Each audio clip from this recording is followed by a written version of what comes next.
இயேசுவே நன்றி. ஹalleluya. Praise the Lord. Praise you, Jesus. Thank you, Jesus. உமது ரத்தத்தால் எங்களை கழுவும் ஆண்டவரே, தூய்மையாக்கும் விடுதலை தாரும். அனைத்து மனக்கட்டு உடைக்கப்படுது ஆண்டவரே. Bind and cast every unclean spirit, Father, mighty name of Jesus. Mother Mary, intercede for us. Hail Mary, full of grace, the Lord is with thee. Blessed are you amongst women, blessed is the fruit of thy womb, Jesus. O Holy Mary, Mother of God, pray for us sinners, now and at the hour of our death. Amen. கண்களும் காதுகளும் திறக்கப்படட்டும் ஆண்டவரின் வார்த்தையை ஊடுருவி சொல்லி ஒரு மாற்றம் எங்களுக்கு தரட்டும் ஆண்டவரே. இயேசுவே நன்றி. ஹalleluya. Praise the Lord. இன்னைக்கு வந்து சோலமன் திருமணம், சாங் ஆஃப் சோலமன், இனிமை மிக பாடல்கள். இனிமை மிக பாடல்கள்ல வந்து 6வது அதிகாரத்தில் இருக்கின்றோம்.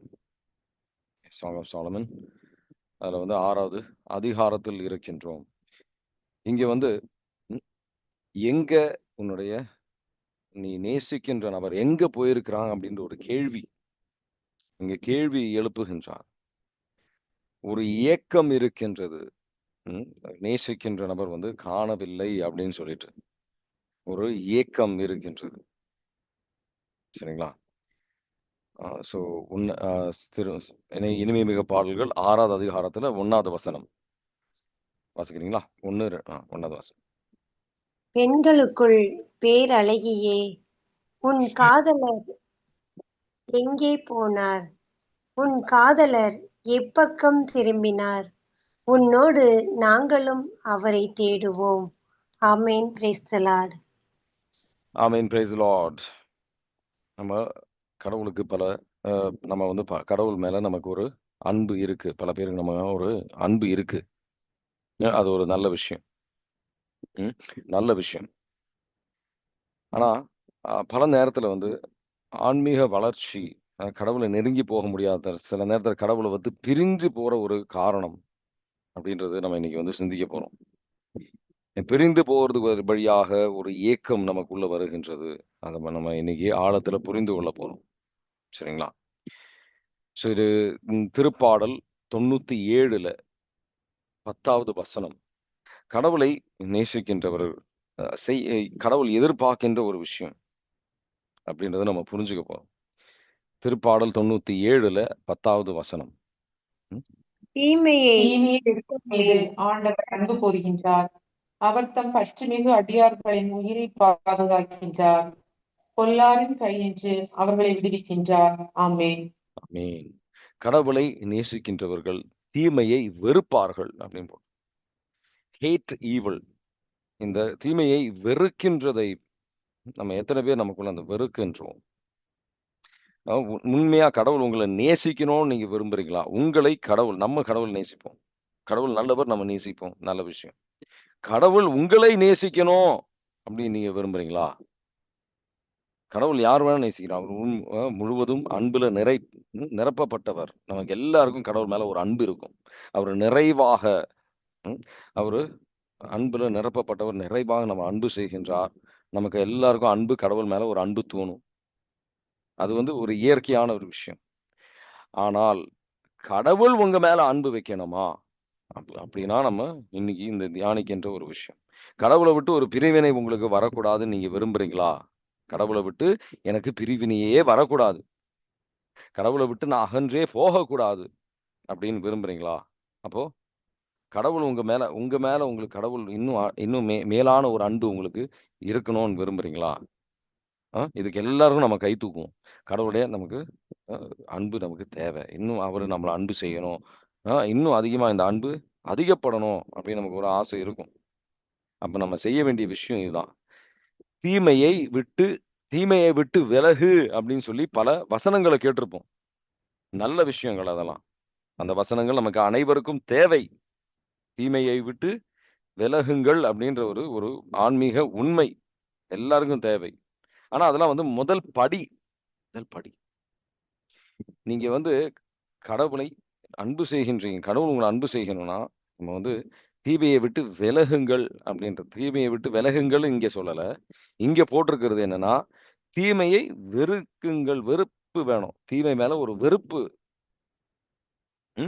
நம்ம வாழ்கின்ற சமூகம் என்ன மாதிரி ஒரு சமூகம் அப்படின்னா, வேண்டாம், எனக்கு இது வேண்டாம் அப்படின்னு சொல்ற ஒரு சமூகத்துல அதுலயே வந்து நமக்கு பெரிய ஒரு பெருமை இருக்கு. நான் இதெல்லாம் நான் செய்யறது கிடையாது. இந்த மாதிரிலாம் முன்ன மாதிரிலாம் நான் பாவம் செய்யறது கிடையாது. அதுலயே நமக்கு ஒரு பெருமை இருக்கு. சரிங்களா?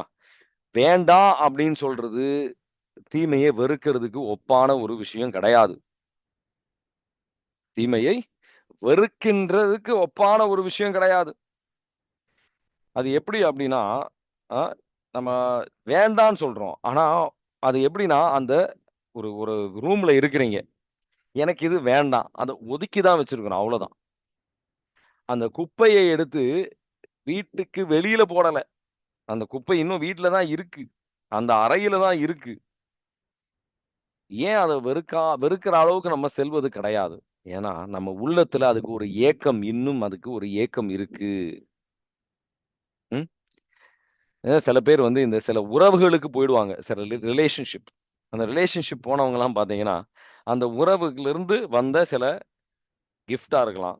சில ஃபோட்டோஸ், சில விஷயங்கள்லாம் இன்னும் வந்து ஃபோன்ல இருக்கும். இன்னும் அவங்க கையில இருக்கும். அத விட்டுருக்க மாட்டாங்க. "நான் இப்ப அதெல்லாம் பார்க்கறது இல்ல பிரதர்" அப்படின்ருவாங்க. ஒரு எடுத்துக்காட்டுக்கு சொல்றேன். அந்த உறவை ஒதுக்கி தான் வச்சிருக்கிறாங்க. அந்த ஏக்கங்கள் இன்னும் இதயத்துல இருக்கு. அது வந்து உறவுன்றது மட்டும் கிடையாது. குடியா இருக்கலாம், பல விஷயங்களா இருக்கலாம். அது இன்னும் உள்ளத்துல நம்ம வச்சுக்கிட்டு இருக்கிறோம். அத எடுத்து தூர வெளியில போடல. ம். அது ஏன்னா உள்ளத்துல இன்னும் அந்த ஏக்கம் இருக்கு. சில பேர் இந்த ஒரு எடுத்துக்காட்டுக்கா இன்னொரு எடுத்துக்காட்டு. டயட் பண்ணுவாங்க. டயட்டிங் பண்றவங்கலாம் பார்த்தீங்கன்னா, அந்த கேக்க வந்து சில நேரத்துல அந்த அந்த ஆசை இன்னும் போயிருக்காது. அந்த கேக்கு சாப்பிடணும் அப்படின்ற ஒரு உணர்வு இருக்கும். அந்த பிரியாணிய சாப்பிடணும் அப்படின்ற ஒரு உணர்வு இருக்கும். அவங்களுக்குள்ள அந்த ஏக்கத்திலேயே வந்து செத்துக்கிட்டு இருப்பாங்க. ஒரு அ சரிங்களா? கடவுள் வந்து நம்ம செயல்பாட்டுல நம்ம எப்படி செயல்படுகின்றோம் என்ற ஒரு மாற்றம் கடவுள் அது மட்டும் கடவுள் எதிர்பார்க்கல. நம்ம இதயத்தை அவர் வந்து விரும்புகின்றார். இதயத்தை அவர் விரும்புகின்றார். நம்ம அந்த பாவத்திற்கு வெறுப்பு வரவில்லை என்றால், லோத்தோட மனைவியைப் போல் நம்ம மாறிவிடுவோம். லோத்தோட மனைவியைப் போல் நம்ம மாறிவிடுவோம். தொடக்க நூல் 19வது அதிகாரம். தொடக்க நூல் 19வது அதிகாரம் 15லிருந்து 17 வரைக்கும் எடுத்து வாசிச்சு பார்த்தீங்கன்னா, தூதர்கள் லோத்துக்கிட்ட சொல்றாரு. "ஓடி அங்க போடு. ஓடி விட்டு ஓடு." நம்ம கடவுள்ட்ட இன்னைக்கு சொல்ற விஷயம் தான். பாவத்தை விட்டு விலகி ஓடு. அப்படின்றது மட்டும் கிடையாது. பாவத்தை வெறுக்கணும் நம்ம. லோத்தோட மனைவி என்ன செஞ்சாங்க? அந்த பாவத்தை வெறுக்கல. பாவத்த விட்டு ஓடுறாங்க. பாவத்து மேல ஒரு ஈர்ப்பு இன்னும் இருக்கு உள்ளத்துல. இதயத்துல அந்த ஈர்ப்பு விட்டு விலகவில்லை. அதான் பிரச்சனை. தொடக்க நூல் 19வது அதிகாரம் 15லிருந்து 17 வாசிக்கிறீங்களா? பொழுது விடியும் வேளையில் தூதர்கள் லோத்தை நோக்கி, நீ எழுந்திரு, உன் மனைவியையும் உன் இரு புதல்வியரையும் கூட்டிக் கொண்டு போ. இல்லையேல் இந்நகரின் தண்டனை தீர்ப்பில் நீயும் அகப்பட்டு அழிவாய் என்று வற்புறுத்தி கூறினார்கள். அவர் காலம் தாழ்த்தினார். ஆண்டவர் அவர் மீது இரக்கம் வைத்திருந்ததால் அந்த மனிதர்கள் அவரது கையையும் அவர் மனைவியின் கையையும் அவர் இரு புதல்வியர் கையையும் பிடித்து கொண்டு போய் நகருக்கு வெளியே விட்டார்கள். அவர்களை வெளியே அழைத்து வந்தவுடன் அந்த மனிதர்கள் அவரை நோக்கி, நீ உயிர் தப்புமாறு ஓடிப்போ, திரும்பி பார்க்காதே, சமவெளி எங்கேயும் தங்காதே, மலையை நோக்கி தப்பி ஓடு, இல்லையேல் அழிந்து போவாய் என்றார்கள். ஆமென். Praise the Lord. ஆமென். Praise the Lord. ம். உங்களுடைய அந்த தப்பி ஓடுவார். அதுல வந்து 26வது வசனம். ஆ லோத்தோட மனைவிக்கு அந்த ஒரு ஈர்ப்பு இருந்தது. பாவத்துடைய அந்த ஒரு ஏக்கம் உள்ளத்துல இருந்தது. அதுல என்ன நடக்குது அதுல? அவங்க அப்பொழுது அதே வாசிங்க. ம். அப்பொழுது லோத்தின் மனைவி திரும்பி பார்த்தாள். உடனே உப்பு தூணாக மாறினாள். ஆமென். உப்பு தூணாக விலையில்லாத உப்பு தூணாக மாறுகின்றான். ம். அவங்க சரீர அளவுல அந்த நகரத்தை விட்டு விலகி சென்றுட்டாங்க. சரீர அளவுல விலகிட்டாங்க. கரெக்ட் தான். ம். ஆனா இதயம் அந்த சோதோம் குமோராவுல இருக்கின்ற பாவத்தை அவங்க செய்யல. ஆனா அதுக்கு உள்ள இருக்கிற அந்த ஒரு ஈர்ப்பு அவங்கள விட்டு விலகவில்லை. அந்த உள்ளத்துல அந்த ஆசை அவங்கள விட்டு விலகல. அ ஆசை அத விட்டு விலகல. அதனால கடவுளுடைய தீர்ப்பு அவங்க மேல வருகின்றது. கடவுள் அந்த உள்ளத்தை நம்ம கடவுளுடைய ராஜ்யம் கெட்டி எழுப்பணும் அப்படின்னா, நம்ம உள்ளம் வந்து இன்னும் அந்த பழைய வாழ்வை ஆசைப்பட்டு நம்ம உட்காரக்கூடாது. பல பேருடைய உள்ளம் இந்த பழைய வாழ்வு மேல இன்னும் இருக்கு. அதை விட்டு இன்னும் முழுமையாக விலகவில்லை. அந்த பாவத்தை வெறுக்கவிடலை. வெறுக்கல இன்னும் நம்ம. அந்த பாவத்தை முழுமையா விட்டு விலகல நம்ம. அப்ப நம்ம கேட்கலாம் நம்ம, ஆண்டவரே இந்த வெறுப்பு எனக்கு எப்படி வரும்? நமக்கு கேள்வி இருக்கும். நான் பாவத்தை விட்டு விலகணும், பாவத்தை விட்டுட்டேன். ஆனா இன்னும் உள்ளத்துல இன்னும் அந்த ஈர்ப்பு இருக்கு. எப்படி நான் எனக்குள்ள மாற்ற முடியும்? அந்த கிருபையால் மட்டும்தான், கிருபையால் மட்டும்தான். நம்ம சொந்த முயற்சினால அது மேல அந்த வெறுப்பு வராது. ஏன்னா அந்த மாமிசம் அந்த பாவத்திற்கு ஒரு அடிமையாக இன்னும் இருக்கு. மத்தேயு 5வது அதிகாரம் 4வது வசனம். அதுல ஒரு மருந்து நமக்கு இதுக்கு இருக்கு. மத்தேயு 5:4 வாசிக்கிறீங்களா? துயருருவோர் பேர் பெற்றோர், ஏனெனில் அவர்கள் ஆறுதல் பெறுவர். ஆமீன். Praise the Lord. ஆமீன். Praise the Lord. துயருருவோர் பேறு பெற்றோர். அந்த பாவத்திற்காக நம்ம பாவத்தை வெறுக்கணும் நீங்க விரும்புறீங்கன்னா, அது நம்ம கடவுளை விட்டு நம்மள பிரிக்கும் என்று உணர்வு இருந்தா போறாது. நம்ம அதுக்காக அழுவணும். மனம் நொறுங்கி அழுகணும். ஆண்டவரே, இந்த பாவத்தை வெறுக்கின்ற கிருபையை அந்த பாவியான பெண்மணியின் வாழ்க்கையை எடுத்து பாருங்க. லூக்கா நற்செய்தி 7வது அதிகாரம் 36-50. முழுமையா வாசிக்க நமக்கு நேரம் இல்லை. இயேசுப்பாவுடைய காலடியில் வரும்போது பாவ வாழ்க்கையை வேண்டாம் அப்படின்றது மட்டும் அவங்க வைக்கல.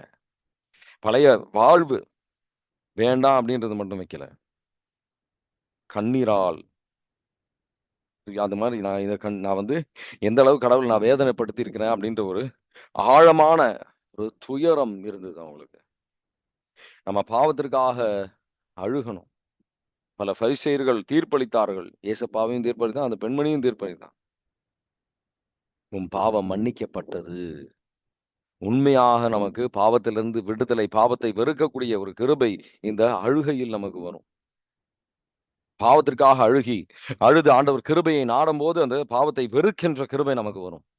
அதை நம்ம முன்னாடி வைத்தாலும் நம்ம அந்த பாவத்திற்கு நம்ம செல்ல மாட்டோம்.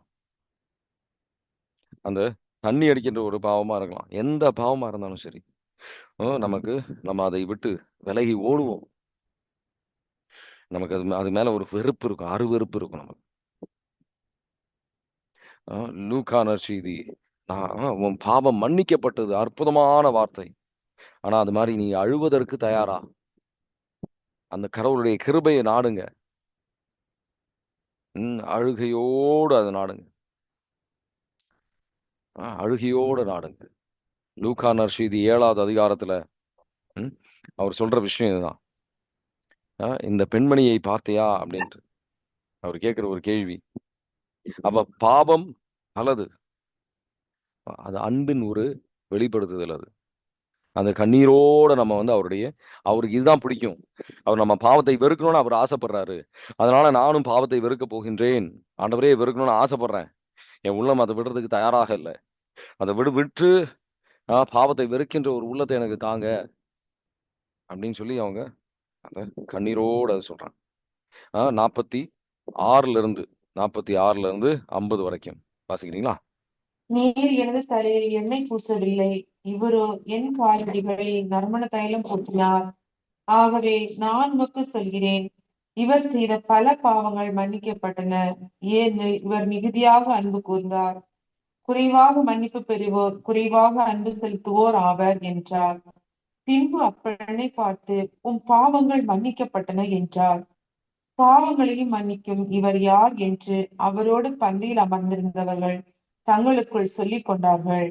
இயேசு அப்பெண்ணை நோக்கி, உமது நம்பிக்கை உம்மை மீட்டது, அமைதியுடன் செல்க என்றார். ஆமேன். Praise the Lord. ஆமேன். Praise the Lord. மிகுதியாக அன்பு செலுத்தினார்.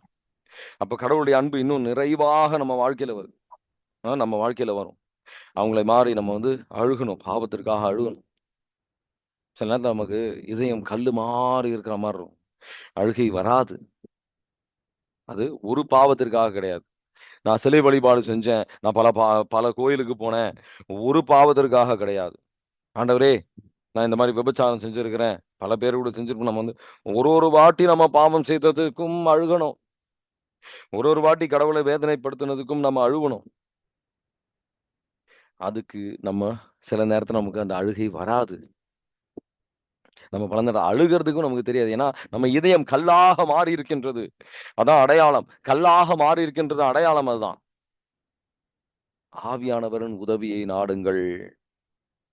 ரோமியர் 8:26, 27.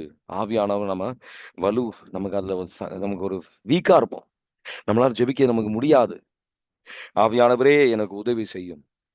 அப்ப அவருடைய உதவியை நாடுங்க. பல பல விஷயங்கள் ஆன்மீகத்திலயும் நம்ம பல நேரத்துல நம்ம சொந்த ஆற்றலில் நம்பிக்கையை வைத்து தான் நம்ம முன்னாடி சென்று கொண்டிருக்கின்றோம். நான் அழுகணும். நான் இத வந்து கடவுளுக்கு நான் பாவத்தை வெறுக்கணும். நான் இத செய்யணும். அப்படி இல்ல. சிறு பிள்ளைகளாக அவருடைய உதவி, ஆவியானவருடைய உதவியை நாடுங்கள். அவர் நமக்கு உதவி செய்வார். நம்ம தகப்பன் நம்ம உதவி செய்வார். ரோமியர் 8:26, 27. இவ்வாறு தூய ஆவியார் நமது வலுவற்ற நிலையில் நமக்கு துணை நிற்கிறார். ஏனெனில் எதற்காக எப்படி நாம் இறைவனிடம் வேண்டுவது என்று நமக்கு தெரியாது. தூய ஆவியார் தாமே சொல் வடிவம் பெற முடியாத நம்முடைய பெருமூச்சுகளின் வாயிலாய் நமக்காக பரிந்து பேசுகிறார். உள்ளங்களை துருவி ஆயும் கடவுள் தூய ஆவியாரின் மனநிலையை அறிவார். தூய ஆவியாரும் கடவுளுக்கு உகந்த முறையில் இறைமக்களுக்காக பரிந்து பேசுகிறார். ஆமென். Praise the Lord. ஆமென். Praise the Lord. உங்களால பாவத்தை வெறுக்க முடியலையா? முட்டி போட்டு கேளுங்க. நோம்பிருந்து அந்த கிருபையை நாடுங்க. அவங்க நம்ம இதயம் நொறுக்கப்படணும். எந்த வித விஷயங்கள் அவருடைய இதயம் நொறுக்கப்படுகின்றதோ அந்தந்த விஷயங்களுக்கு நம்ம இதயம் நொறுக்கப்படணும். அந்த பாவத்தை வெறுக்கின்ற கிருபையை நம்ம நாடுவோம். அது ஆவியானவர் ஒரு வரம். எவ்வளோ ஒரு சோர்வுக்கு சென்றாலும் அந்த பாவத்திற்கு நீங்க திரும்ப செல்ல மாட்டீங்க. பாவத்திற்கு நீங்க திரும்ப செல்ல மாட்டீங்க. மத்தேயு 5வது அதிகாரம் 6வது வசனம். இந்த நீதிக்கு வேர்க்கை கொண்டோர். மத்தேயு 5:6 வாசிக்கிறீங்களா? நீதி வெட்கை கொண்டோர் பேறு பெற்றோர், ஏனெனில் அவர்கள் நிறைவு பெறுவர். ஆமென். Praise the Lord. ஆமென். Praise the Lord. அந்த ஒரு தாகம் இருக்கும்போது, பாவத்தை வெறுக்கணும் அப்படின்ற தாகம் இருக்கும்போது, அந்த பாவிகளை நம்ம வந்து அந்த பாவத்தை விட்டு விலகுவோம்ன்றது மட்டும் கிடையாது. மற்றவர்களை தீர்ப்பளிக்க மாட்டோம். இந்த பாவம் செய்வதற்காக நம்ம ஜெபிக்க ஆரம்பிப்போம். மற்ற இந்த பாவம் கட்டுகள் இருக்கின்றவர்களுக்காக ஜெபிக்க ஆரம்பிப்போம். முட்டி போட்டு ஆண்டவர்கிட்ட கெஞ்சுவோம். ஆண்டவரே, அந்த பாவத்தின் தீயிலிருந்து, அந்த நரகத்தின் வாயிலிருந்து மற்றவர்களை கொண்டு வருவோம் நம்ம.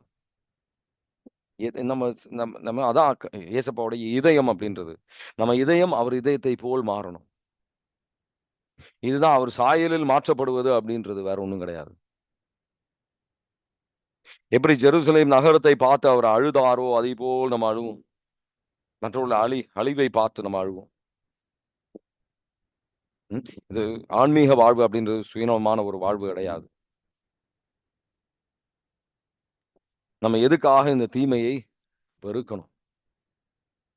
ஏன் நம்ம நல்ல மனிதர்களா இருந்தா போறாதா அப்படின்னு சிந்திக்கிற நிறைய பேர் இருக்கிறாங்க. ஏன்னா கடவுள் தீமையை வெறுக்கின்றார். வேற ஒண்ணும் இல்லை. வேற ஒரு காரணமும் நமக்கு தேவை கிடையாது. கடவுள் தீமையை வெறுக்கின்றார். நீதிமொழிகள் 6வது அதிகாரம் 16 19. கடவுள் வெறுக்கின்ற விஷயங்கள் ஒரு லிஸ்ட் இருக்கும். ஒரு லிஸ்ட் ஒன்று இருக்கும். அதுல நம்ம உண்மையா அவருடைய இறை தன்மையில் பங்கு பெறுகின்றவர்களாக இருக்கிறோம் அப்படின்னா, எப்படி கடவுள் அந்த தீமைகளை வெறுக்கின்றாரோ அதுபோல் நம்ம தீமைகளை வெறுக்கணும். உண்மையா கடவுளுடைய உயர்வு, கடவுள் தரக்கூடிய ஒரு நிறைவு நீ பெறணும் நீங்க ஆசைப்படுறீங்களா? திருப்பாடல் 45:6-7 வாசிக்கிறீங்களா? திருப்பாடல் 45:6-7. நம்ம தீமையை வெறுக்கும் போது பல பல பல கிருபைகள் நம்ம பெறலாம். அந்த கிருபைகளுக்காக என்றது கிடையாது. அந்த தீமையை வெறுக்கும் போது அவர் உள்ளத்தை போல் மாறுகின்றதுதான் மிகப்பெரிய ஆசீர்வாதம். வாசிக்கிறீங்களா? திருப்பாடல் இறைவனே 45. என்றும் உள்ளது உமது அரியணை, உமது ஆட்சியின் செங்கோல் வளையாத செங்கோல். நீதியே உமது விருப்பம், அநீதி உமக்கு வெறுப்பு. எனவே கடவுள் உமக்கே உரிய கடவுள். மகிழ்ச்சி நெய்யால் உமக்கு திருப்பொழிவு செய்து உம் அரச தோழரின் மேலால் உம்மை உயர்த்தினார். ஆமேன். Praise the Lord. ஆமேன். Praise the Lord. இந்த தீமையில் வெறுக்கும்போது எல்லாரை விட அதிகமாக நம்ம வந்து அபிஷேகத்தின் தைலம் நம்ம மேல பொழியப்படும். ஒரு நிறைவு இருக்கும். பல பேருக்கு இந்த நிறைவு நம்ம வாழ்க்கையில இல்லாத ஒரு காரணம் இதுதான். நம்ம தீமையை வெறுப்பது கிடையாது. நம்ம அறையில தான் நம்ம ரூம்ல தான் அந்த தீமை இருக்கு. நம்ம வீட்டுல தான் அந்த தீமை இருக்கு. ஏன்னா நம்ம உள்ளம்தான் அந்த அறை, உள்ளம்தான் நம்ம வீடு. அதுலதான் அந்த தீமை இன்னும் இருக்கா ஆண்டவர் வந்து பார்த்துட்டு இருக்கிறாரு. நீ எப்ப அதை தூர போட போற, எப்ப நீ வெறுக்க போற, எப்ப அதுல இருந்து முழுமையான ஒரு விடுதலை பெற போற? பல விஷயத்திற்கு இன்னும் அடிமையாக நம்ம வாழ்ந்துகிட்டு இருக்கிறோம். அதை தூர போடணும், அதை வெறுக்க ஆரம்பிக்கணும். அப்போ வந்து நம்ம உயர்த்தப்படுவோம். மகிழ்ச்சியின் தைலம் எப்போதும் ஒரு நிறைவான ஒரு மகிழ்ச்சி. எப்போதும் அந்த மகிழ்ச்சியில நிறைந்து இருக்கலாம், நம்ம நிரப்பி இருக்கலாம். உயர்த்தப்படும். அந்த உயர்த்துதல் நீங்க பார்க்கலாம், உங்க வாழ்க்கையில அனுபவிக்கலாம். எந்த ஒரு சில பேர் கேட்பீங்க, எந்த வசனத்தை வைத்து ஜெபிக்கலாம்? மத்தேயு 15:13. எந்தெந்த விஷயங்கள் விண்ணக தந்தை என் இதயத்தில் நடவில்லையோ அதை எடுத்துரு ஆண்டவரே. உங்களுக்கு விருப்பம் இல்லாத அனைத்து விஷயங்களும் உலகத்துல இருந்து எடுத்துருங்க. எனக்கு தெரிஞ்சும் தெரியாமலும் இருக்கின்ற எல்லா பாவங்களும் அதை வந்து வேரோடு எடுத்து விடுங்க ஆண்டவரே அப்படின்னு சொல்லி இதை வைத்து ஜெபிங்க. மத்தேயு 15:13 வாசிக்கிறீங்களா? இயேசு மறுமொழியாக, என் விண்ணக தந்தை நடாத எந்த நாற்றும் வேரோடு பிடுங்கப்படும். ஆமென். Praise the Lord. ஆமென். Praise the Lord. மனிதர்களை நம்ம அன்பு செய்யணும், பாவத்தை வெறுக்கணும். பல நேரத்துல பாவத்தை நேசிக்கிறோம். பாவத்து மேல இருக்கிற உள்ள இருக்கிற ஈர்ப்பு நம்ம இன்னும் விடுறதுக்கு தயாரா இல்லை. மனிதர்களை வெறுத்துக்கிட்டு இருக்கிறோம். நம்ம திருச்சபையில எல்லாமே வந்து ஆப்போசிட்டா வச்சிருக்கணும். எல்லாம் வந்து எதிர்மாறாதான் செஞ்சுட்டு இருக்கிறோம். அறிவளவுல புரிஞ்சுக்கிட்டு இருக்கிறோம் பல விஷயங்கள். உள்ளத்துல அந்த மாற்றம் வரல அப்படின்னா இன்னும் நம்ம வெளிவேடக்காரர்கள் தான், வேற ஒண்ணுமே கிடையாது. ஆண்டவரின் சாயல்ல படைக்கப்பட்டவர்களை நம்ம வந்து வெறுக்கின்றோம். ஆனா பாவத்தை இன்னும் அதுல அந்த ஆசை முழுமையாக நம்ம விடுறது கிடையாது. அதோடைய அடையாளம் என்ன? திரும்பவும் நம்ம அதன் சிந்தனைகள் வரும். அதுல தெரியாம விழுந்துரும். அதுலயே நம்ம வந்து விழுந்துகிட்டே இருக்கிறோம். 1 யோவான் 3:15. மற்றவங்க பாவம் செய்யும் போது அது வந்து அவங்களுக்காக ஜெபிப்பதற்கு பதிலாக அவங்களை வெறுக்கின்றோம், தீர்ப்பளிக்கின்றோம். 1 யோவான் 3:15 வாசிக்கிறீங்களா? தம் சகோதரர் சகோதரிகளை வெறுப்போர் அனைவரும் கொலையாளிகள். எந்த கொலையாளிடமும் நிலைவாழ்வு இராது என்பது உங்களுக்கு தெரியுமே. ஆமென். Praise the Lord. ஆமென். Praise the Lord. வெறுக்கின்றவர்கள் அனைவரும் கொலையாளிகள். சில பேர் இந்த பதவியில இருக்கிறவங்களாம் வெறுக்கலாம், அப்படி கிடையாது. இந்த அபிஷேகம் இருந்தா உங்களுக்கு நீங்க வெறுக்கலாம் அப்படின்றது இல்லை. நீங்க இந்த விஷயங்கள் செஞ்சுட்டு இருக்கிறீங்கன்னா வெறுக்கலாம் அப்படின்றது கிடையாது. மற்ற பாவங்கள்லாம் நீங்க செய்யல, இது மட்டும் பரவாயில்ல அப்படின்றது இல்லை. பாவத்தை வெறுங்கள், உங்க அயலானை நேசிங்க, பாவிய அன்பு செய். பாவத்தை வெறுக்கின்றது ஒரு கிருபை. ஆண்டவரே, நாங்க பல சூழ்நிலையில் பாவியை வெறுத்திருக்கின்றோம், பாவத்தை வெறுக்கல. எங்களை மன்னியும் ஆண்டவரே. எங்க கல்லான இதயத்தை எடுத்து கிருபையை தாரும் ஆண்டவரே. பாவத்தை வெறுக்கின்ற கிருபை. பாவத்தை விட்டு அகன்றால் பத்தாது, பாவத்தை வெறுக்கணும். அப்ப நீங்க உங்களுடைய அன்பு இன்னும் மிகுதியாக எங்களால அந்த மகிழ்ச்சியின் தைலத்தை மிகுதியாக எங்களால அனுபவிக்க முடியும். அந்த ஒரு அனுபவத்திற்கு, ஆழமான ஒரு நெருக்கமான ஒரு உறவுக்கு நாங்க வரணும் விரும்புகின்றோம் ஆண்டவரே. உங்க உள்ளத்தை போல் எங்கள் உள்ளம் மாறணும் அப்படின்னு நாங்க வந்து ஆசைப்படுறோம் ஆண்டவரே. ஆவியானவரும் வல்லமையால் நீங்க தரக்கூடிய ஆற்றலால் எங்களால செய்ய முடியும் நாங்க நம்புகின்றோம் ஆண்டவரே. இயேசுவின் நாமத்தில் ஜெபிக்கின்றோம். ஆமென். ரோமையர் 12:9 வாசிக்கிறீங்களா? தீமையை அன்பு நேர்மையாக இருக்கணும். வாசிக்கிறீங்களா? 12:9. உங்கள் அன்பு கள்ளமற்றதாய் இருப்பதாக, தீமையை வெறுத்து நன்மையே பற்றிக் கொள்ளுங்கள். ஆமென். Praise the Lord. ஆமென். தீமையை வெறுத்து நன்மையை பற்றிக் கொள்ளுங்கள். தீமையை வெறுத்தா மட்டும் படாது. ஆண்டவர் விரும்புகின்ற நன்மைகளை நம்ம வாழ்க்கையில நம்ம செய்யணும். இன்னைக்கு தியானித்த விஷயங்களும் உங்களுக்கு ஏதாவது கேள்விகள் இருக்கா?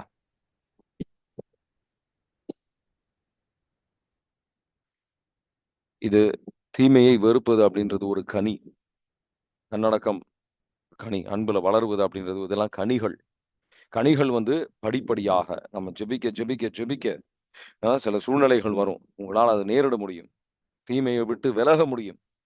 இன்னும் அதிகமாக ஜெபிக்கணும். இன்னும் கண்ணீரோடு ஜெபிக்கணும் ஆண்டவரே அப்படின்னு சொல்லிட்டு. நேத்திக்கு எனக்கு சில ஒரு சோதனைகள் கூட, நேத்திக்கு முந்தா நேத்திக்கு சில சோதனைகள் கூட அதை இன்னும் அதிகமாக அந்த கனியில் வளருவதற்கு உள்ளம் நொறுங்கி நம்ம ஜெபிக்கும் போது இன்னும் அதிகமாக மேன்மையாக இன்னும் வல்லமையாக அந்த கிருபை இன்னும் அந்த கனியில வளருவதற்கான கிருபை கடவுள் தருவார். Price the Lord. இன்னைக்கு தியானித்த விஷயங்கள்ல உங்களுக்கு கேள்வி இருக்கா? தயக்கப்படாம கேளுங்க.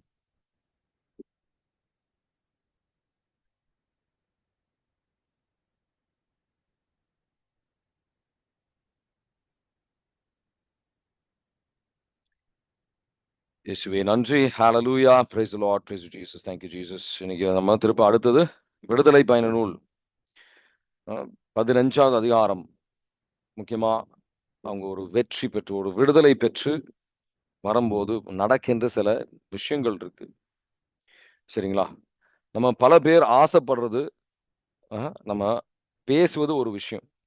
நம்ம ஆனா சில வெற்றிகள் வாழ்க்கையில, சில வெற்றிகள், சில அதிசயங்கள் நம்ம வாழ்க்கையில் நடக்குது. சில ஆசீர்வாதங்கள் நீங்க பெற்றுக்கொள்றீங்க அப்படின்னு சொன்னா, எப்படி இந்த எகிப்து தேசத்திலிருந்து வெளியில வரும்போது கடவுள் தர விடுதலை நீங்க தியானித்தீங்க அப்படின்னு சொன்னா,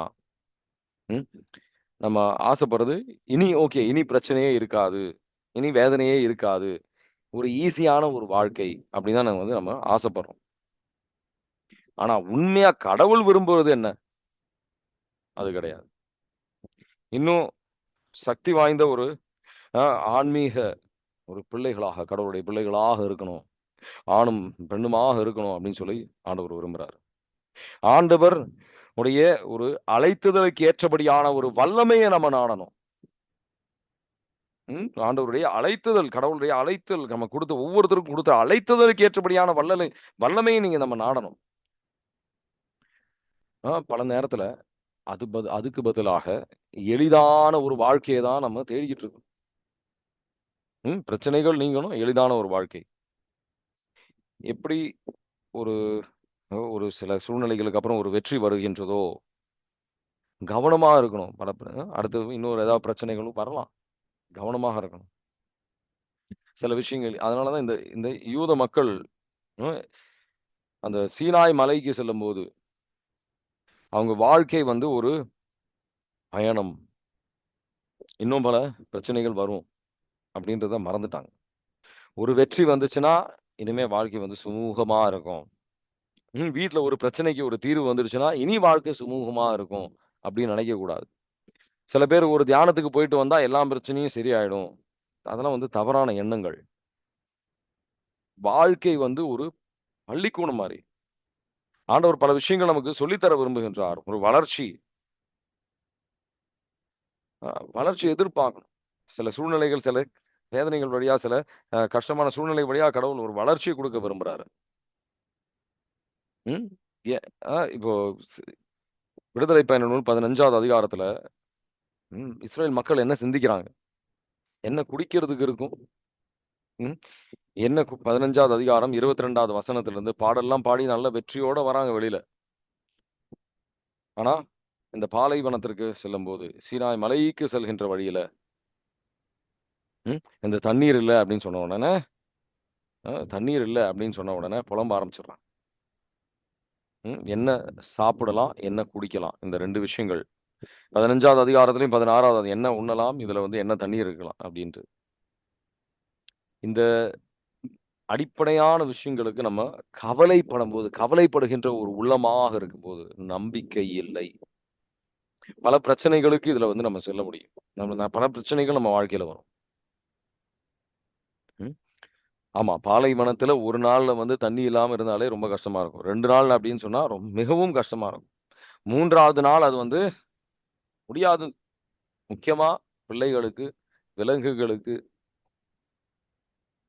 அதுவும் கசப்பான நம்ம நல்ல தண்ணீய எதிர்பார்த்துட்டு போவோம். அப்பதான் வந்து நல்ல நல்ல விஷயங்கள் நடக்கணும்னு எதிர்பார்த்துட்டு போவோம். அப்பதான் வாழ்க்கையில கசப்பான விஷயங்கள் நடக்கும். அப்பதான் வீட்ல சண்டை நடக்கும். அப்பதான் வேலையில ஒரு பிரச்சனை வரும். கடவுளுடைய பிள்ளைகளை வந்து சோதிக்கின்றார். ஏன்னா, அவருடைய இதயம் தெரியாதுன்றதுனால கிடையாது. ஏன்னா, பல நேரத்துல நம்ம இதயம் நமக்கு தெரியல. நம்ம நெனச்சுக்கிட்டு இருக்கிறோம். இப்ப எனக்கு வந்து தன்னடக்கம் வந்துருச்சு. இப்ப நான் அந்த அளவுக்கு கோவப்படுறது கிடையாது அப்டின்ட்டு. இனி வந்து கோவப்பட வேண்டிய சூழ்நிலைலாம் வர கிடையாது. வர வேண்டிய அவசியம் இல்ல. இனி நான் கோவப்பட மாட்டேன் பிரதர்ன்னு சொல்ல நெறைய பேர் வந்து அதே கோவத்துக்கு, அதே விஷயத்துக்கு போய் விழுவத பார்த்துருக்கேன். எரேமியா 17:9 நம்ம இதயத்தை பல நேரம் நம்ம சரியா புரிஞ்சுக்கிறது கிடையாது. எரேமியா 17:9 வாசிக்கிறீங்களா?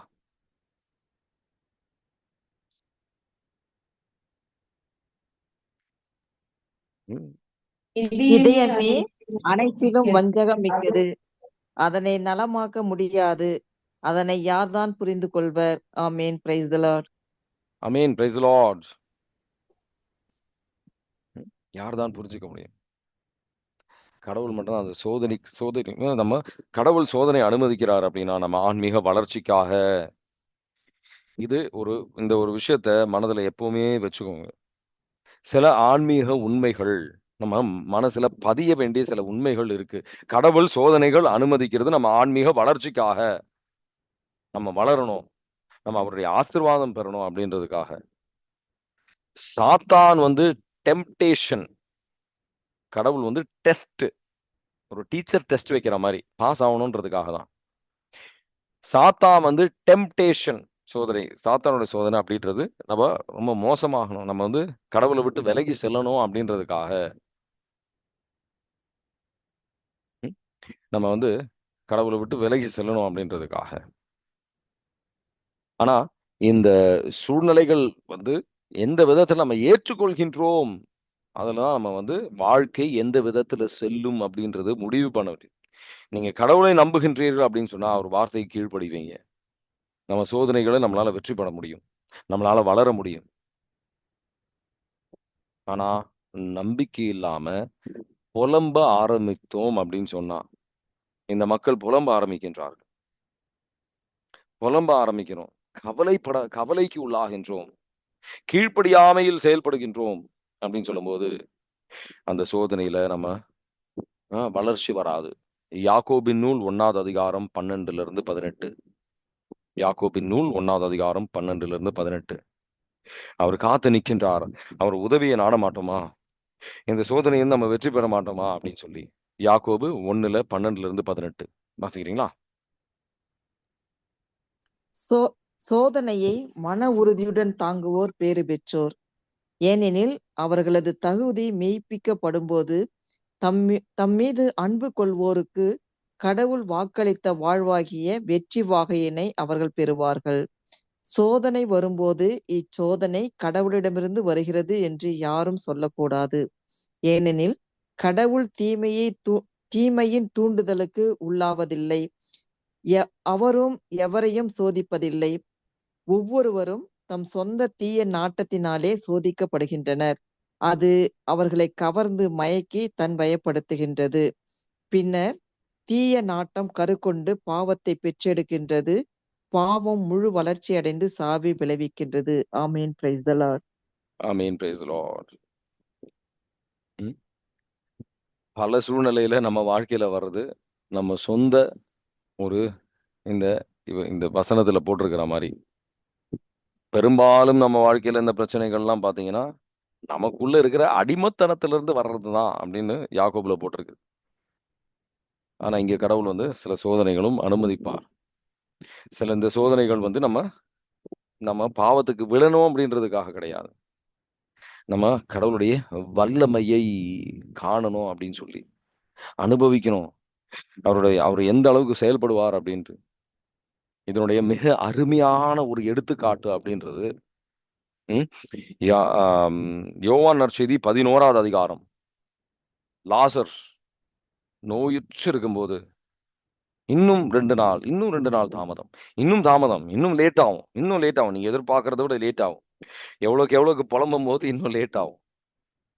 இயேசுவே நன்றி, இயேசுவே நன்றின்னு அந்த ஒரு மனநிலையில் உங்களால இருக்க முடியுதா? இல்ல இந்த குடும்பத்துல இருக்கிற பிரச்சனை இப்பவே சரியாகணும். இல்ல எனக்கு இன்னும் ஆண்டவரே இல்ல புலம்ப ஆரம்பிக்கிறீங்களா? இன்னும் ஆண்டவரே ஏன் இல்ல கவலைப்பட ஆரம்பிக்கிறீங்களா? இதெல்லாம் அவிசுவாசத்தின் அடையாளம்.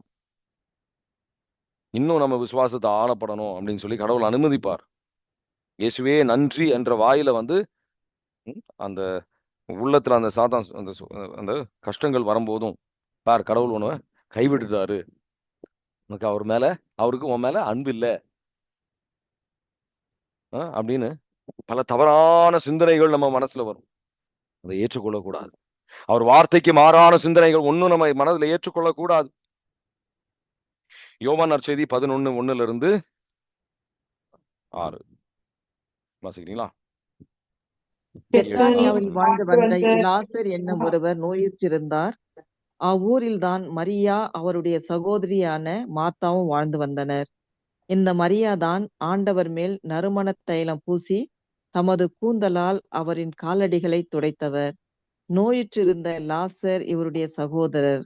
லாசரின் சகோதரிகள் இயேசுவிடம் ஆள் அனுப்பி, ஆண்டவரே, உன் நண்பன் நோயுற்றிருக்கின்றான் என்று தெரிவித்தார்கள்.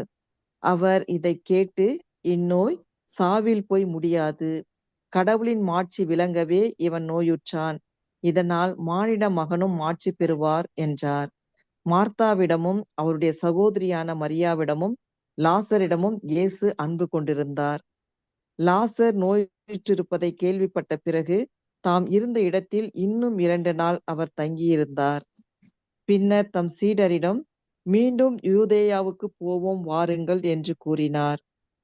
அவருடைய சீடர்கள் அவரிடம், ரபி, இப்போ நல்லா கவனிச்சீங்க அப்படின்னு சொன்னா, அவரு அன்பு இருந்ததுனால இன்னும் 2 நாள் தாமதம். இன்னும் ஆண்டவரே தாமதம் இருக்கா? இயேசுவே நன்றி உங்களால சொல்ல முடியுன்றதா? இல்ல கடவுளுக்கு டேட்டு கொடுக்குறீங்களா? இந்த நாளுக்குள்ள 2 மாசத்துக்குள்ள இது செய்யுங்க, 3 மாசத்துக்குள்ள இது சரிப்படுத்துங்க அப்படின்னு சொல்லி கடவுளுக்கு கட்டளை போட்டுக்கிட்டு இருக்கிறீங்களா? ஆண்டவரே எவ்வளவு தாமதமா இருந்தாலும் நாங்க புலம்புவதற்கு பதிலாக, கவலைப்படுவதற்கு பதிலாக, உங்களுக்கு கட்டளைகள் கொடுக்கறதுக்கு பதிலாக நாங்க காத்து நிக்க தயார். உங்க நேரத்திற்காக காத்து நிக்கிறதுக்கு தயார் அப்படின்னு வரும்போதுதான் உண்மையான ஆன்மீக வளர்ச்சி. அதுதான் அதுல நம்ம அனுபவிக்க முடியும். உண்மையான ஆன்மீக வளர்ச்சி அதுலதான். எவ்வளவுக்கு நீங்க காத்து நிக்க தயாரோ, நம்ம உள்ளம் நம்பிக்கையில நம்ம வேர் எடுத்துக்கிட்டு நம்பிக்கையில வளர்ச்சி அதுலதான் வருது. இதை நான் சொல்லும்போது உங்க உள்ளத்துல தொடப்படுகின்றது, ஆண்டவர் வெளிப்படுத்துகின்றார். புலம்புறதுனால நம்ம பிரச்சனை சரியாகாது, கவலைப்படுறதுனாலையும் நம்ம பிரச்சனை சரியாகாது. இந்த பிரச்சனை இருக்கின்ற சூழ்நிலையை விட்டு ஓடி விலகி சென்றாலும் உங்களுக்கு பிரச்சனை சரியாக போறது கிடையாது. பல நேரத்துல நம்ம இந்த செயல்கள்னால இந்த பிரச்சனை இன்னும் அதிகமாகுது. இல்ல ஆனா இயேசுவே நன்றி, அந்த நன்றி செலுத்தல ஆண்டவருடைய கிருபை நமக்கு உள்ளத்திலும், அவருடைய சமாதானம் நம்ம உள்ளத்திலும் நம்ம பாதுகாக்க ஆரம்பிக்கும்.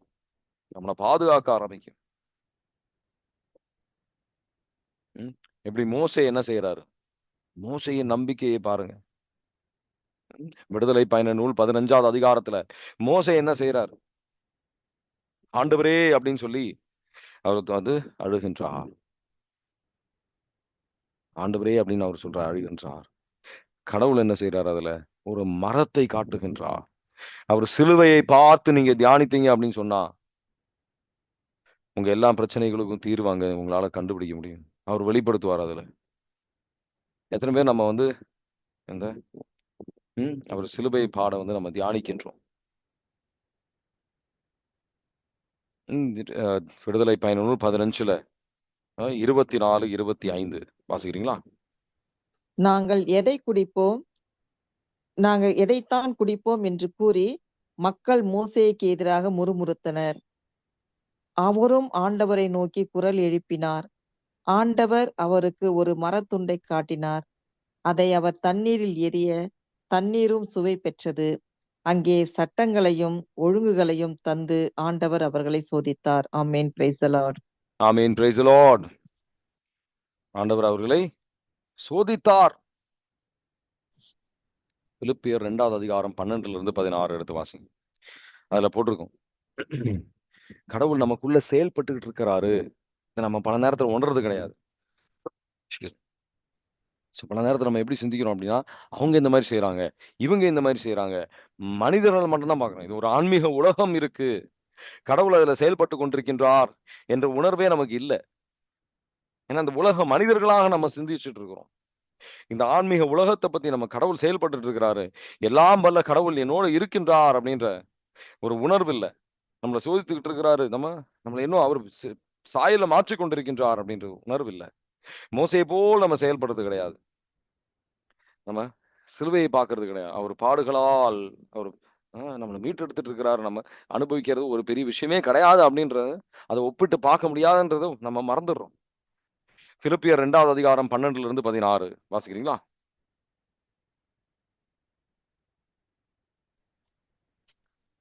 பிலிப்பியர் 2வது அதிகாரம் என் நண்பர்களே, 12-16. நீங்கள் எப்பொழுதும் கீழ்ப்படிந்து வருகிறீர்கள். நான் உங்களிடம் வந்தபோது மட்டுமல்ல, அதைவிட அதிகமாக உங்களோடு இல்லாத இப்பொழுதும் கீழ்ப்படிந்து வருகிறீர்கள். எனவே நீங்கள் அச்சத்தோடும் நடுக்கத்தோடும் உங்கள் மீட்புக்காக உழைத்து வாருங்கள். ஏனெனில் கடவுளே உங்களுள் செயலாற்றுகின்றார். அவரே தம் திருவுளப்படி நீங்கள் செயல்படுவதற்கான விருப்பத்தையும் ஆற்றலையும் தருகின்றார். ஆமேன். அவரு செயல்படுறது, அந்த ஆற்றல் தரதுக்கு அவர் தயாரா இருக்காரு. நமக்குள்ள செயல்படுறது தயாரா இருக்கிறாரு. நம்ம உள்ளத்துல அவருக்கு நீங்க அடுத்த 14, 15, 16 புலம்பாமல் தூய்மையில் அவர் பிள்ளைகளாக வாழ்றதுக்கு தயாரா? வாசி. முணுமுணுக்காமலும் வாதாடாமலும் யாவற்றையும் செய்யுங்கள். அப்பொழுதுதான் நீங்கள் நெறிகெட்ட சீரழிந்த தலைமுறையிலேயே குற்றமும் கபடுமற்றவர்களாய் கடவுளின் மாசற்ற குழந்தைகள் என திகழ்வீர்கள். உலகில் ஒளிரும் சுடர்களாக தொடங்குவீர்கள். கிறிஸ்துவின் நாளில் நான் பெருமையடையும் வகையில் வாழ்வின் வார்த்தையை பற்றி கொள்ளுங்கள். வீணாக நான் ஓடவில்லை, வெறுமனே நான் உழைக்கவில்லை என்பது அதனால் தெளிவாகும். ஆமேன். Praise the Lord. நம்ம வீணாக நம்ம வந்து கடவுள் வந்து சோதனையில் சில புலம்பாம வாதாடாமல் நம்மளால இருக்க முடிகின்றதா? நம்ம இந்த மாசற்ற தூய்மையாக நல்ல கடவுளுக்கு ஏற்றபடியான பிள்ளைகளாக இருக்க முடியுதா? அந்த சிலுவையில் நம்ம தியானித்தோம் அப்படின்னு சொன்னா, இந்த 40 நாள் அந்த காலகட்ட ஈஸ்டர் காலத்து தான் நம்ம வந்து அது நோன்பு காலத்துல நம்ம தியானிக்கணும்ன்றது கிடையாது. ஒரு எடுத்துக்காட்டு. தியானிங்க. நம்ம பல நேரத்துல வந்து நம்ம துன்பத்தை பத்தி சிந்திக்கும் போது, ஐயோ நான் மட்டும், ஐயோ என் பாரம், என்னோட வேதனை, நான் அப்படின்னு சுயநலமா இருக்கும்போது இது ரொம்ப பெருசா சாத்தான் காட்டுவான். அதுக்கு பதிலா அவர் சிலுவையை தியானிங்க. இந்த பாடுகளை, இந்த வேதனைகள் வழியாக சென்று கொள்ள நமக்கு அது வந்து எளிதாக அந்த பாரத்தை, அந்த சிலுவையை தூக்கி நமக்கு நடக்கிறது, அந்த சக்தி, அந்த ஆற்றலை அவர் தருவார். நமக்குள் செயல்பட்டு கொண்டிருக்கின்றவர் அந்த ஆற்றலை அவர் நமக்கு தருவார். அவர் சிலுவையை பாக்குறீங்களா? அவர் நம்பிக்கை வைக்க தயாரா? அவர் திருவுளத்தை புரிந்து கொள்வீங்க. அப்ப அது வழியாக சிலுவையிலிருந்து அவர் பேசுவார் நம்ம கிட்ட, நம்ம உள்ளத்துல உணர்த்துகள் தருவார். நம்ம உள்ளத்துல நமக்கு உணர்த்துதல் தருவார். விடுதலைகள் நம்ம பெறுவீங்க. நம்ம வாழ்க்கையில எல்லா நேரத்திலையும் சோதனை அப்படின்னு சொன்னா நம்ம சோர்வடைஞ்சிருவோம்னு கடவுளுக்கு தெரியும். வாழ்க்கையில முழுவதும் நமக்கு வந்து சோதனையை விட்டு நமக்கு வந்து எப்பவுமே இன்பம் அப்படின்னு சொன்னா நம்ம வந்து ஆன்மீக வளர்ச்சிகள் இருக்காது. கடவுளுக்கு தெரியும் நம்ம வாழ்க்கையில எப்பப்ப நமக்கு வந்து எந்தெந்த சூழ்நிலை, என்னென்ன அனுபவங்கள் நமக்கு இருக்கணும் அப்படின்ட்டு. என்னென்ன அனுபவங்கள் சில நேரத்துல வந்து அவருக்கு தண்ணி நிறைய தண்ணியும் கிடைச்சது, நிறைய ஓய்வும் கிடைச்சது. ஆனா நமக்கு பல நேரத்துல இந்த கிடைக்கிற விஷயங்கள்ல ஒரு நிறைவு கிடையாது. நமக்கு ஒரு நன்றி இல்ல. நிறைய ஆசீர்வாதங்கள் தராரு. நம்ம ஆசீர்வாதங்கள பார்க்காத அளவுக்கு, ஒரு நிறைவு வராத அளவுக்கு சாத்தான் நம்ம கடவுளை விட்டு விலகி கொண்டு சென்றிருக்கின்றான். சிலுவையை பார்த்து அதை தியானிக்காத விதத்துல நம்ம வந்து நம்ம கண்ணை மறைத்து வைத்திருக்கின்றான். நம்ம உள்ளத்தை கல்லாக்கி வைத்திருக்கிறான். ம், உள்ளத்தை கல்லாக்கி வைத்திருக்கின்றான். நம்ம எப்பப்ப முணுமுணுக்கின்றோமோ அது நம்பிக்கை குறைவின் அடையாளம். நம்ம கீழ்ப்படியாததுன்னு அடையாளம். கீழ்ப்படியாததுன்னு அடையாளம். அதை புரிந்து கொள்ளுங்க. அதை வந்து உடனடியா புரிஞ்சுக்கணும். நம்ம புலம்புகின்றோமா, வாதாடுகின்றோமா, ஆண்டவரோட போரிட்டுக்கிட்டு இருக்கிறோமா, கீழ்ப்படியாமைன்னு அடையாளம்.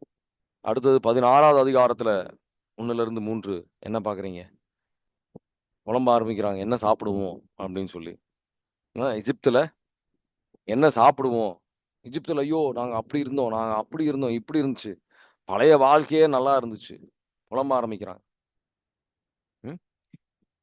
கடவுள் வந்து வாக்குத்தத்தத்திற்கு உண்மையானவர் அப்படின்றத அவங்க மறந்துட்டாங்க. பல வாழ்க்கை எப்பவுமே வந்து சாத்தான் பழைய வாழ்க்கையே வந்து நல்லா இருந்தது. அப்படி இருக்கும்போது உனக்கு இந்த பிரச்சனை கிடையாது, அந்த பிரச்சனை கிடையாது அப்படின்னு வந்து தவறான சிந்தனைகள் கொடுக்க ஆரம்பிப்பான். அது வந்து எளிதான ஒரு வாழ்க்கையா இருந்துச்சு. அப்ப இருக்கும்போது இந்த பிரச்சனைகள்லாம் உனக்கு கிடையாது. அதுக்கு நீ அப்படியே வாழ்ந்துடலாம். அப்படியே வாழ்ந்துடலாம் அப்படின்ட்டு. கடவுள் ஒரு மேலான இந்த ஒரு சோதனையை விட்டு நீங்கி வந்தா இன்னும் மேலான ஆசீர்வாதங்கள் கடவுள் வச்சிருப்பாரு. இதுக்கு வந்து நம்ம கடவுள் வந்து வேதனைப்படுகின்றது. என்னுடைய ஒரு ஆன்மீக ஒரு சகோதரர் அவர் சொன்ன விஷயம்தான். இந்த ஒரு சோதனையை நீ வெற்றிப்பட்டு வந்தா நீ உனக்கு பெரிய ஆசீர்வாதங்கள், பெரிய கிருபைகள் உனக்கு அங்க காத்து நிக்குது.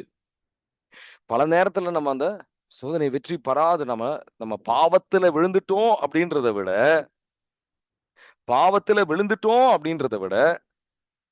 நம்ம அந்த வெற்றி பெறாததுனால, நம்ம கடவுளுக்கு ஏற்றபடியாக வாழாததுனால, கடவுள் தர விரும்பின சில ஆசீர்வாதங்கள் நம்ம இழந்துடுறோம். எவ்வளவுக்கு இந்த சிலுவை வந்து பாரம் அதிகமாக இருக்கின்றதோ, நம்ம ஜெபம் அதிகப்படுத்தணும். எவ்வளவுக்கு உங்களால அது செய்ய முடியாம இருக்குதோ, அந்த சிலுவையின் பாரத்துல விழுறதுக்கு பதிலாக ஜெபத்தை அதிகப்படுத்தணும். அவர் ஆற்றல் தருவார். அந்த சிலுவையை தாங்கி முன்னாடி செல்வதற்கு அந்த ஆற்றலை அவர் தருவார். அது முன்னாடி செல்லும் போது அங்க நீங்க வந்து பாப்பீங்க. ஏசப்பா உங்களை தாங்கி கொண்டிருக்கின்றதை நீங்க அனுபவிப்பீங்க. அதுக்கான அந்த ஒரு கிரவுன் நமக்கு தருவாரு. சில ஆசீர்வாதங்கள் நமக்கு தருவாரு. இது நான் வந்து என் வாழ்க்கையிலையும் பல பேர் வாழ்க்கையில நான் வந்து கவனிச்சிருக்கிறேன். எப்பப்ப நான் வந்து பழைய வாழ்க்கைக்கு போறத பத்தி அந்த சிந்தனைகள் வருதோ அங்க சாத்தான் செயல்பட்டு கொண்டிருக்கிறான் அப்படின்னு புரிஞ்சுக்கிட்டு கடவுளுக்கு ஏற்றபடியா செய்யணும். அவர் கிருபை எனக்கு போதும் அப்படின்ட்டு நம்பிக்கையோட முன்னாடி செல்லும் போது அவர் கிருபை எனக்கு போதும் அப்படின்னு நம்பிக்கையோட முன்னாடி செல்லும் போது நான் ஜெபிக்கும் போது அவர் தருகின்ற ஆற்றலால் முன்னாடி செல்லும் போது நான் எதிர்பார்த்ததை விட மிகுதியாக நிறைவாக அவரோட ஆசீர்வாதத்தை உலக அளவிலும் ஆன்மீகத்திலையும் அவருடைய ஆசீர்வாதத்தை அவரோட பிரசன்னத்தை விட்டு விலகாமல் பாவத்தை வெறுக்கக்கூடிய கிருபையும் அவர்கிட்ட இருந்து நான் பெற்றிருக்கிறேன். Price the Lord. அது ஒரு மிக முக்கியமான ஒரு விஷயம். 2 நாள் முன்னாடி இது நடந்தது. ஒரு சோதனை, ஒரு பிரச்சனை. அது என்ன நான் சொல்ல விரும்பல. ஆனா அத வெற்றி அத வெற்றியோட முன்னாடி செல்லும்போது அதுல வர மகிழ்ச்சி வேற எதுலயும் கிடைக்காது. இன்னும் பல சோதனைகள் வரும். இதை விட மேலான சோதனைகள் வரும். ஆனா அதுலயும் வெற்றி பெறுவதற்கான இன்னும் இது மேன்மையான கனிகள் தருவதற்காக தன்னடக்கத்தோடு செயல்படுவதற்காக பொறுமையோடு இருப்பதற்கான கனி. எல்லா கனிகளிலையும் நம்ம வளரணும். எல்லா கனியிலையும் நம்ம வரணும். அன்பு செய்கின்ற கனி இதெல்லாம் வந்து இந்த ஒரே கனி தான் அன்பு அப்படின்றது. இந்த அன்பில் நம்ம வளரணும். அதுக்கான பல சூழ்நிலைகள், பல விதவிதமான சூழ்நிலைகள் நம்ம வாழ்க்கையில வரும். நீங்க அன்பு செய்ய தயாரா? கடவுளையும், மனிதர்களையும் அன்பு செய்ய தயாரா? அன்பில் வளருகின்ற சூழ்நிலைகள், அந்த சோதனைகள் வந்து அந்த நேரத்துல நம்ம உணர்ச்சிகளுக்கு ரொம்ப கஷ்டமா தான் இருக்கும். அது வந்து மேற்கொண்டு வர்றதுக்கு. ஆனா சிலுவையை பார்த்தோம் அப்படின்னு சொன்னா, அந்த சிலுவையில எல்லாத்துக்கும் பதில் இருக்கு. எல்லாத்துக்கும் இன்னைக்கு பதில் இருக்கு. நம்ம அவர் தூக்கின பாரத்த விட நம்ம அதிகமா தூக்கிற போறது கிடையாது. நம்ம பட்ட அவமானத்த விட அவர் பட்ட அவமானத்த விட நம்ம அவமானப்பட போறது கிடையாது. நம்ம அவர் அனுபவித்த அநீதியை விட அதிகமான அநீதி நமக்கு வரப்போறது கிடையாது. அவர் வாழ்க்கையில வந்த தோல்வியை விட நமக்கு தோல்வியில் அவமானங்கள் கிடையாது. அத தியானிங்க. தியானிங்க. மாதாமா உடைய வாள், அவங்க இதயத்தில் சென்ற வாளை வந்து தியானிங்க. எந்த அளவுக்கு அவங்க வேதனைப்பட்டிருக்கிறாங்க அப்படின்னு சொல்லி தியானித்து பாருங்க. தியானிக்கும் போதே அந்த கிருபை கிடைக்கும். நீங்க அந்த கிருபையை நீங்க பெறுவீங்க. அவரு பிள்ளைகளாக வாழுகின்ற கிருபையை நீங்க பெறுவீங்க. அவர் கிருபை நமக்கு போதும்.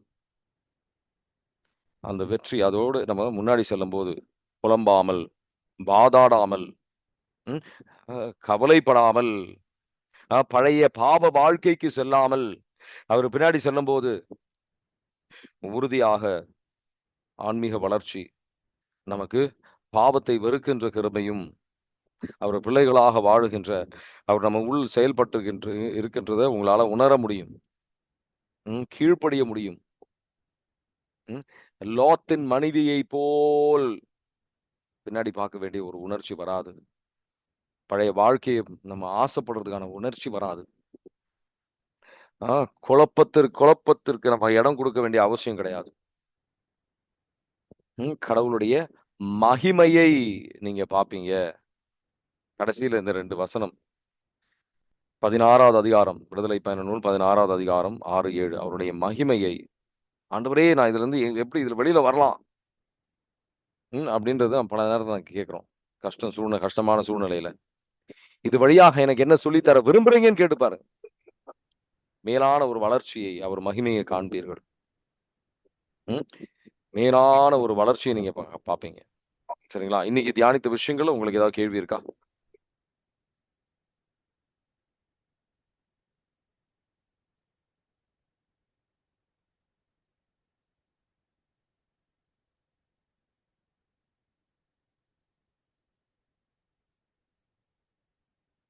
எப்படி மக்தலேனா மரியம், மார்த்தா, லாசர் அவங்க அந்த கஷ்டமான சூழ்நிலையில் அவங்க எவ்வளவுக்கு அந்த கஷ்டங்கள் அதிகமாகின்றதோ அவ்வளவுக்கு அவர் மகிமையை அவர் வெளிப்படுத்துவார். அவர் வல்லமை இன்னும் அதிகமாக வெளிப்படும்.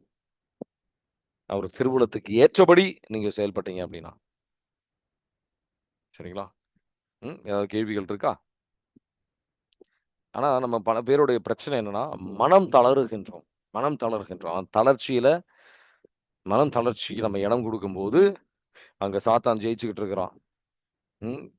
மாதாமாவுடையும் ஏசப்பாவுடையும் உதவியை கேளுங்க. தளர்ச்சிக்கு இடம் கொடுக்காதீங்க. தளர்ச்சி வரும்போது புரிஞ்சுக்கணும். இப்போ அடுத்தது நான் வந்து ஆபத்துக்கு விழ போறேன். தளர்ச்சிக்கு இடம் கொடுக்கக்கூடாது. ஆண்டவரே தளர்ச்சிக்கு இடம் கொடுக்காமல் உங்களை வந்து சார்ந்து நிற்கின்ற பிள்ளையாக என்னை மாற்றும் ஆண்டவரே அப்படின்னு சொல்லி ஜெபிங்க. இன்னைக்கு தியானித்த விஷயங்கள் ஏதாவது கேள்வி இருக்கா?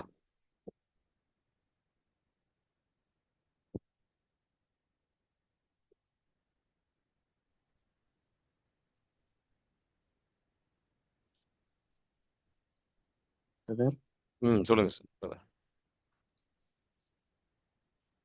Brother price the Lord.